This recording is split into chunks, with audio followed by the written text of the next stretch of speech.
প্রার্থীদের বিরুদ্ধে, সে যে কোনো প্রার্থী হোক, তাদের বিরুদ্ধে কোনো প্রকার অপপ্রচার কিংবা মিথ্যা প্রচার বা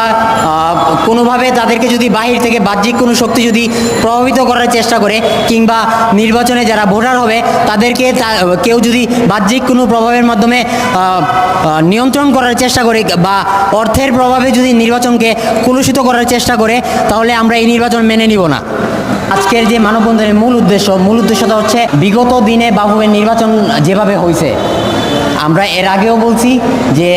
আগের নির্বাচনগুলা আমাদের কাছে গ্রহণযোগ্য ছিল না। তো আমরা আগের নির্বাচনগুলো যেই প্রসেস হয়েছে, সেই প্রসেসে যদি নির্বাচনগুলো এবারও হয়, আমরা এটা মেনে নিব না। নির্বাচন হতে হবে সম্পূর্ণ বাহ্যিক কোনো প্রভাবমুক্ত, একদম সকলের জন্য,